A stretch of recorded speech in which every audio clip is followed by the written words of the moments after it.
Find a way to get a little more comfort in your life without digging into your own budget. Most military members aren't going to pay $2,500 cash for an upgrade on just one TDY, but 40,000 points, like no big deal at all. Most of us would not hesitate, and it's 100% legitimate. An amazing use of points. Welcome to the Military Money Manual podcast, where every episode is all about achieving financial independence in the military faster than before. We believe personal finance shouldn't be boring or intimidating. Building wealth can be simple, and financial freedom is the ultimate financial goal. Now, here's your hosts, Spencer and Jamie. Spencer Reese here from militarymoneymanual.com. Today on the episode, we're talking about upgrading your flights. You know, sometimes it can be kind of difficult to find sweet spot redemptions, to find opportunities to use your points and miles that you've accumulated using no annual fee military credit cards. But today we've got Jamie back on the show, my co-host, and we're going to be talking about a opportunity he had recently on a TDY to upgrade his flight. So Jamie, welcome back to the show. I'm glad that we get to have this opportunity both to hang out and talk, and also that you can share your recent kind of travel hacking success story. So a few months ago, the bottom line up front would be that we had the opportunity to upgrade your flight while TDY, and it's completely legitimate. There's nothing shady about it in the defense travel regulations or anything like that. And United was offering a very cheap upgrade that made it a very easy redemption and a great way to earn miles that almost anyone in the military can have at only 40,000 points total. So real quickly, I'll give you a little bit of background. Like Spencer said, it was a TDY, so government paid for the ticket. I paid for it with my GTC, booked it through DTS, did all the proper things. And after booking it, I was just curious about what the options were. It was a United 777 with Polaris. It's their top of the line, lie flat, business class seating that United Airlines offers.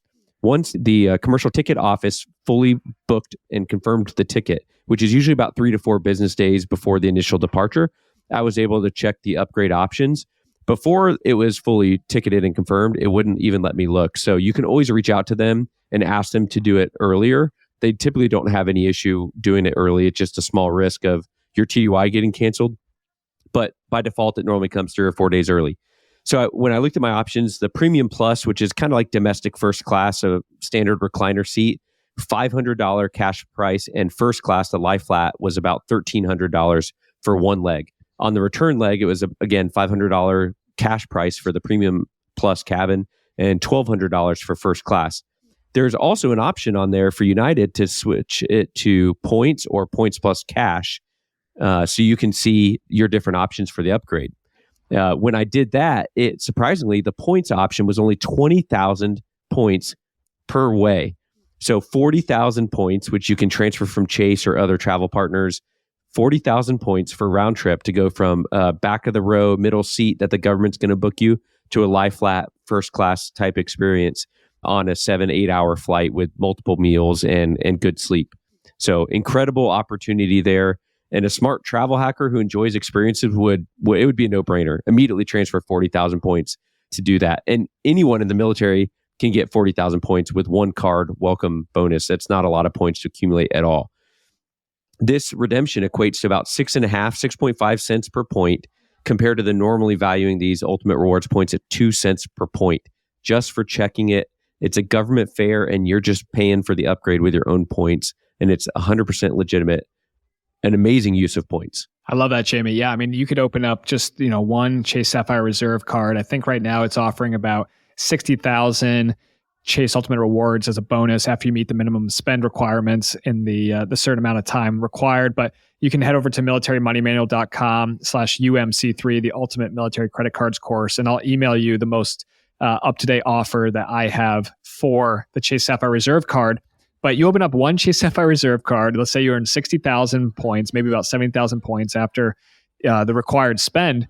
And this is an opportunity that's readily available to you. So if you're in Hawaii, you go TDY to Japan, or you go TDY back to the States, or TDY to Guam, just check. Like, it doesn't hurt to check. And because a lot of times these government tickets might be fully refundable, fully flexible, they might be at the highest class fare, which means that the number of points required to upgrade one leg or both legs can be extremely low, like Jamie found. 6.5 cents per point redemption is excellent. So well done, Jamie. A great opportunity here. And I had a similar one where I was going TDY to Seoul, Korea from Hawaii. It was a direct flight on Hawaiian Airlines. We were setting up an exercise over there. And I just asked when I checked in because there was no options given through the app because it's Hawaiian Airlines. They're not that great at technology. And they offered $400 to sit in business class. And I kind of thought about, okay, this is I think it's like a 12-hour flight or something. I mean, it's not a short flight. And I was like, but like if I break that out per hour, that's like $40 an hour, maybe just under. I think that's worth it to be able to get some sleep, get some better food, not have, two people on either side of me. It sounded really good at the time. So I splurged. I spent the $400 and that was out of pocket, right? Couldn't put that on a GTC, but well worth it, I think. But when you have the points opportunity, it's even more worth it because sometimes it's hard to find a good redemption. And Jamie found a great redemption here. Yeah. And what I love about these opportunities to redeem your credit card rewards is that most military members aren't going to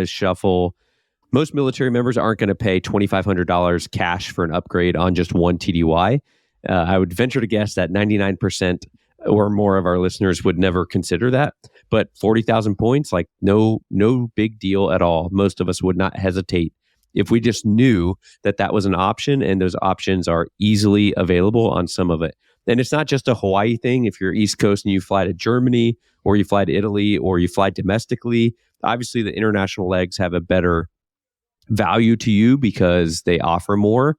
Whereas the average US airline flying domestically, their first class product is you get a glass of champagne before takeoff. There's not really much to it. But if you get these long legs where, like Spencer said, you break it up in an hourly cost, or how much do I value 7 or 8 hours of sleep before showing up to a conference on Monday morning in a time zone that's 14 hours off of what my body's used to, then maybe it's worth shuffling some points out.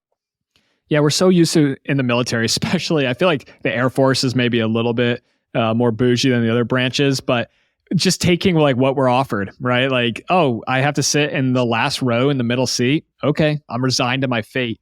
But you don't have to do that. Like, there are legal ways that you can upgrade your ticket. And especially, don't do this if you're in uniform, right? Because of the perception. But if you're just traveling in normal civilian clothes, but like, why not treat yourself a little bit? And yeah, how much better prepared are you going to be for whatever you're going into if you can get a full night's sleep on that red eye from the East Coast over to Europe? Don't just accept what's handed to you. You do have options. We want to show you. We want to unlock those options. I mean, you can use your Military Lending Act benefits, your MLA benefits, to get annual fee waived credit cards for you and your spouse. And that allows you to accumulate points, status, and benefits.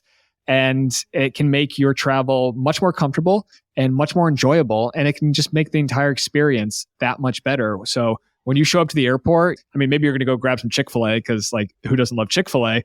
But you're going to probably go eat it in the Amex Platinum Lounge, in the Centurion Lounge. And that's an awesome opportunity that not a lot of people have. And you're going to be flashing your Amex Platinum card and you're not going to be paying annual fees on it. Yeah. And at a minimum, consider using things like your incidental airline fee credits on the Hilton Aspire card or on your Platinum cards or on some of the other travel cards, or your travel credit, like on the Chase Sapphire Reserve or the Ritz-Carlton card from Chase, to pay for maybe an exit row or a better seat towards the front or main cabin extra.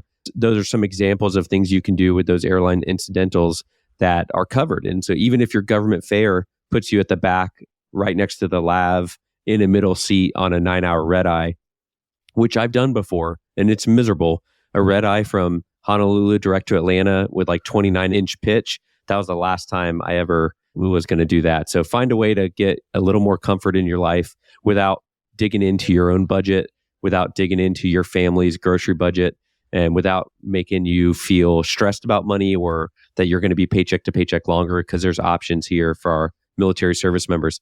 And my favorite part about this conversation is, we've mentioned it already, but the Ultimate Military Credit Cards course at militarymoneymanual.com/UMC3 is 100% free. It's an email-based course. You can subscribe anytime, but there's no spam, and there's only good content for military members related to earning benefits on annual fee waived credit cards for their spouse and the service member. And again, that's militarymoneymanual.com/UMC3 for the free Ultimate Military Credit Card Course. Yeah, and I just started this new part of the course, Jamie, Card of the Month. So if you stay subscribed after you graduate the course, so the course only takes 5 days, but if you stay subscribed to the newsletter, I'm going to send you one email a month, and I'm just going to describe a card that I want to highlight. And some of them are the big hitters like the Chase Sapphire Reserve and the Platinum card from American Express, but there's also some other lesser known cards that I'm going to highlight, and I'm going to explain how to get your MLA fee waivers on these cards. And I'm going to explain the benefits of the cards and like why I hold them, because I have over 30. I still, even after separating over 2 years ago, I have over 30 cards. So I'm still getting a lot of value out for these cards. And guess what? Now that I'm a veteran, I'm even paying the annual fees on some of these cards, and I'm still holding on to them. So a lot of opportunities there. militarymoneymanual.com/UMC3. And hey, listener, if you got value out of the show, a 5-star review is the best and easiest way to say thanks. Spotify, Apple Podcasts, either of those, 5 stars. We love it. What do you say, Jamie? Like once a week, we're checking, see if we can get Apple Podcasts over 100 reviews. We're still not quite there yet, but we're about to hit 250 on Spotify, and I'm pretty excited about that. So some great listeners out there. Thank you guys and gals so much. We do appreciate it. We love what we do. And this is just fun for us. I mean, to be honest, we're not making much money off this podcast, and we're still about to hit 130 episodes. And yeah, we love it. It's great. We love interacting with everybody and being able to share all the benefits that we've discovered while we serve on active duty.